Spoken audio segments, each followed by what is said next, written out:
চতুর্দশ শতাব্দীর এক রাজকীয় ক্রনিকল বা দিনলিপির পাতা উল্টালেই আমরা দেখতে পাই এক বিস্ময়কর রূপান্তরের গল্প। আজকের এই বিশ্লেষণে আমরা দেখব ঠিক কিভাবে সুলতান প্রথম মুরাদ উসমানীয়দের একটি সাধারণ গোত্রভিত্তিক বেইলিককে প্রবল এক সাম্রাজ্যে পরিণত করেছিলেন।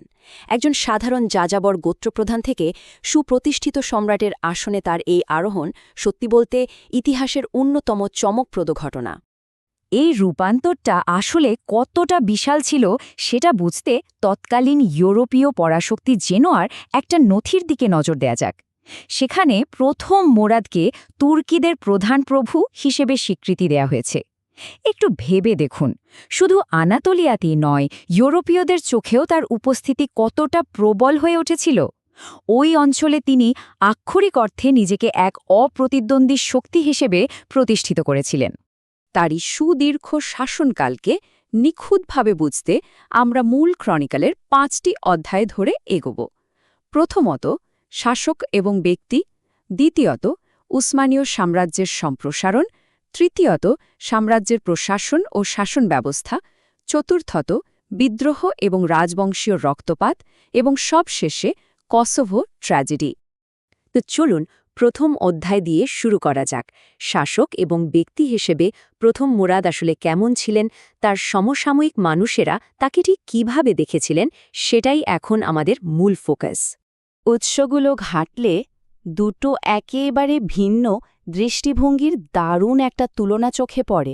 উসমানীয় সূত্রগুলো তাকে বর্ণনা করছে গোলাকার মুখমণ্ডলের একজন দয়ালু এবং ন্যায়পরায়ণ শাসক হিসেবে, যিনি পবিত্র যুদ্ধে নিবেদিত। কিন্তু বাইজেন্টাইন সূত্রগুলো তাদের মতে তিনি ছিলেন বেশ মিতভাষী, কিন্তু একই সাথে অসাধারণ বাগ্মী। তিনি শিকার করতে ভীষণ ভালোবাসতেন। খ্রিস্টানদের প্রতি তিনি দয়ালু ছিলেন ঠিকই, কিন্তু কেউ কোনো ভুল করলে তার কঠোর রূপ দেখতেও খুব একটা সময় লাগত না। এবার দ্বিতীয় অধ্যায়, উসমানীয় সাম্রাজ্যের সম্প্রসারণ এবং এর দুটি ভিন্ন রণাঙ্গন। ইতিহাসবিদদের বর্ণনায় আমরা অবিরাম এক রাজ্য জয়ের চিত্র দেখতে পাই, যা উসমানীয়দের ক্ষমতাকে একেবারে শেকড় থেকে বদলে দিয়েছিল। মুরাদের সামরিক অভিযানগুলোর সবচেয়ে চমৎকার দিক ছিল এর সুকৌশলী দ্বিমুখী রূপ। একদিকে এশিয়া মাইনর বা আনাতোলিয়ায় কারামানদের মতো অত্যন্ত শক্তিশালী এবং কঠিন প্রতিপক্ষের বিরুদ্ধে তাকে লড়াই চালিয়ে যেতে হচ্ছিল, আর ঠিক অন্যদিকে ইউরোপীয় ফ্রন্টে তিনি বলকান অঞ্চলে সার্ব, আলবেনিয়ান, বুলগেরিয়ান এবং হাঙ্গেরিয়ানদের বিরুদ্ধে একের পর এক বিশাল বিজয় ছিনিয়ে আনছিলেন। তার এই অবিরাম সম্প্রসারণের টাইমলাইনটা একটু খেয়াল করলেই এর ভয়ঙ্কর গতিটা বোঝা যায়।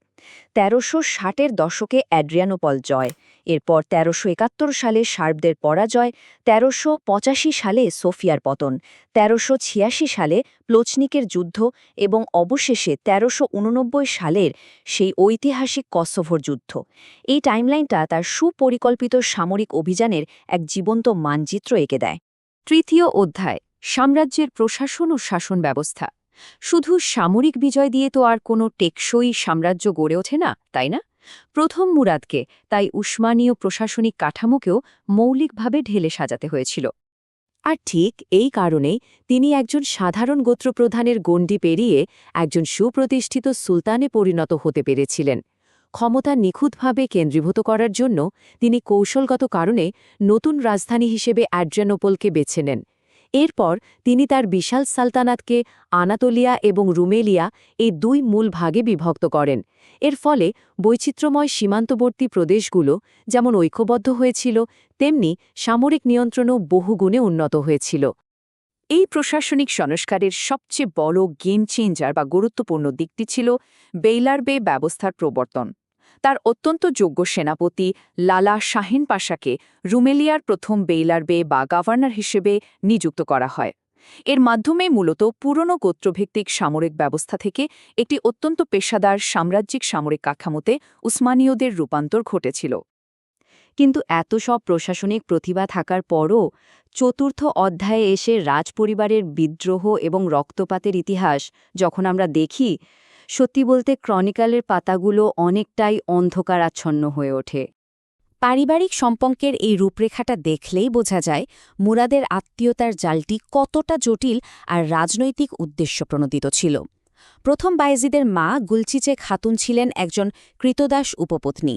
অন্যদিকে বুলগেরিয়ান রাজকুমারী কেরা তামারা হাতুন এবং বাইজেন্টাইন রাজকুমারী মারিয়া হাতুনের সাথে তার বিয়ে কিন্তু কোনো সাধারণ রোমান্টিক ঘটনা ছিল না। এগুলো ছিল কূটনীতি ও রাষ্ট্রপরিচালনার এক একটা নিখুঁত চাল। এমনকি যুদ্ধ থামাতে তিনি নিজের কন্যা নেফিসে হাতুনকেও কারামান শাসকের সাথে বিয়ে দিয়েছিলেন। আর এই পরিসংখ্যানটা খেয়াল করলেই বোঝা যায় উসমানীয় সিংহাসনের উত্তরাধিকারের লড়াই কতটা নিষ্ঠুর হতে পারে। তা ভাবলে রীতিমতো শিউরে উঠতে হয়। পারিবারিক প্রতিদ্বন্দ্বিতার মারাত্মক পরিণতি হিসেবে তার এক ছেলে সাভচিবে বিদ্রোহের কারণে মৃত্যুদণ্ডিত হন, আরেক ছেলে ইয়াকুব চেলেবিকে শ্বাসরোধ করে হত্যা করা হয়। এত সব রক্তপাতের পর একমাত্র প্রথম বায়েজিদ পরবর্তী সুলতান হিসেবে টিকে থাকতে পেরেছিলেন।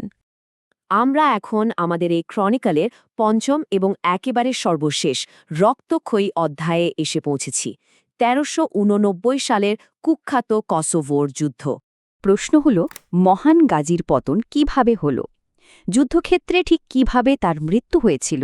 ইতিহাস আমাদের সামনে সেই রোমাঞ্চকর রহস্য আর চরম রাজনৈতিক অস্থিরতার এক গোলক ধাঁধা তুলে ধরে। আমরা যদি উৎসগুলোকে একেবারে নিরপেক্ষভাবে বিশ্লেষণ করি, তাহলে পশ্চিমা বর্ণনা আর ওসমানীয় রেকর্ডের মধ্যে আকাশ পাতাল তফাৎ দেখতে পাব।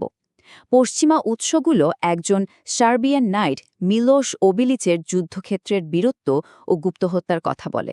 কিছু সূত্র আবার ইঙ্গিত দেয় যে আততায়ী নাকি পক্ষ ত্যাগের ভান করে কাছে এসেছিল। কিন্তু ওসমানীয় ঐতিহাসিকদের মতে যুদ্ধ শেষ হওয়ার পর যুদ্ধক্ষেত্র পরিদর্শনের সময় এক দুর্ভাগ্যজনক গুপ্তহত্যার শিকার হন সুলতান। সুলতানের মৃত্যুর পর যা ঘটেছিল তা চরম বিশৃঙ্খলা আর বাস্তবমুখী রাজনীতির একেবারে নগ্ন রূপ। প্রথম মুরাদ নিহত হওয়ার পরপরই তার পুত্র বায়েজিদ বাহিনীর দায়িত্ব গ্রহণ করেন।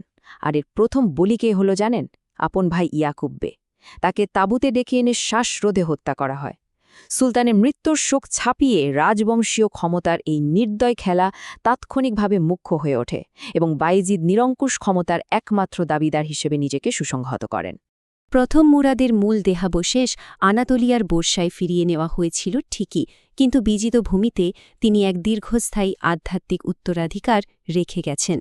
কোসোভোর যুদ্ধক্ষেত্রে ঠিক যেখানে তার অভ্যন্তরীণ অঙ্গপ্রত্যঙ্গ সমাহিত করা হয়েছিল, সেই মেশেদ-ই হুদাবেন্দিগার আজও স্থানীয় মুসলিমদের জন্য অত্যন্ত তাৎপর্যপূর্ণ এক পবিত্র স্থান হিসেবে বিবেচিত। বিশ্লেষণের একেবারে শেষে এসে একটি গভীর চিন্তার বিষয় রেখে যাওয়া প্রাসঙ্গিক মনে করছি। কসোভোতে সুসংহত করা এই নিরঙ্কুশ ক্ষমতা তা কি ভাইয়ের রক্তের বিনিময়ে সত্যি সার্থক ছিল? সাধারণ গোত্র থেকে একটি বিশাল সাম্রাজ্য গড়ার এই অবিশ্বাস্য সাফল্য গভীরভাবে জড়িয়ে আছে ভয়ঙ্কর ব্যক্তিগত এবং পারিবারিক ট্র্যাজেডির সাথে। এই প্রশ্নটি ইতিহাসকে আরও বেশি কৌতূহলোদ্দীপক করে তোলে। আজকের এই বিশ্লেষণটি এখানেই শেষ করছি। পরবর্তীতে এমন আরও ঐতিহাসিক উপাখ্যান নিয়ে ফিরে আসব।